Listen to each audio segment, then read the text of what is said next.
अनिल दीवाना, अनिल दीवाना, अनिल दीवाना।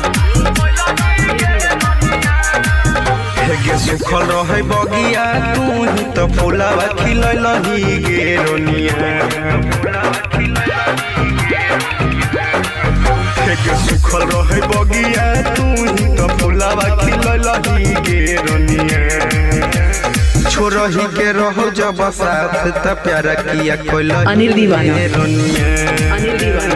छोरही के रहो जब साथ त प्यारा किया कोई गे रोनिया। ये सोचल हमर सपना के पल भर में तू तो भूले लही गे रोनिया। छोरही के मिक्स बाय अनिल दीवाना, प्यारा किया कोई गे रोनिया।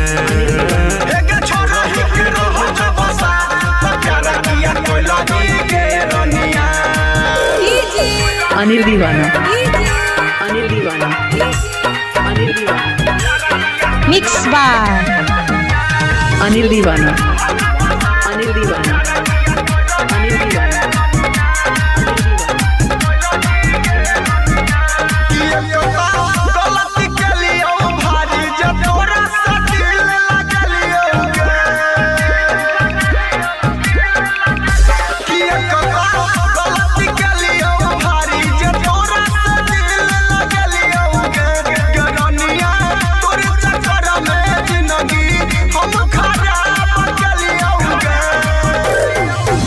ने प्यारा हमर बुझल तो दर्द दिलही गे रोनिया।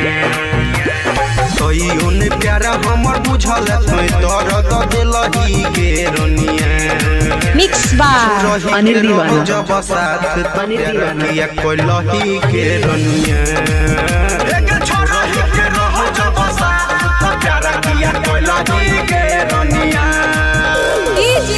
अनिल दीवाना, अनिल दीवाना, अनिल दीवाना। मिक्स बाय अनिल दीवाना, अनिल दीवाना, अनिल दीवाना।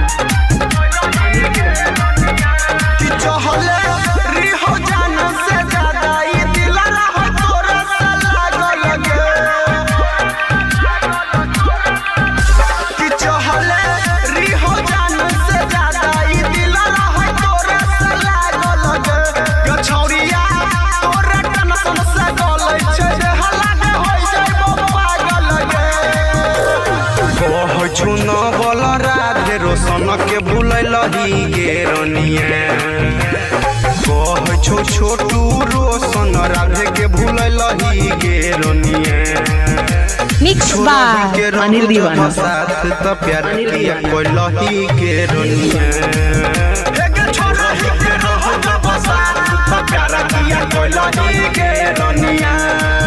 हेगे सुखल रहे बगिया तू ही तो फुलावा खिलैलही गे रोनिया। हेगे सुखल रहे बगिया तू ही तो फुलावा खिलैलही गे। मिक्स बाय डीजे अभिषेक के रहो जब साथ त प्यारा किया कोई लही गे रोनिया।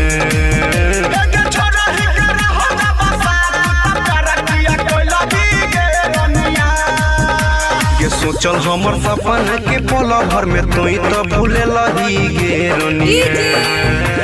छोरही के रहो जब साथ त प्यारा किया अनिल दीवाना, गे रोनिया। अनिल दीवाना। छोरही के रहो जब साथ त प्यारा किया कोई लही गे रोनिया। अपने नाम का मिक्सिंग के लिए कॉल करें 6287654133।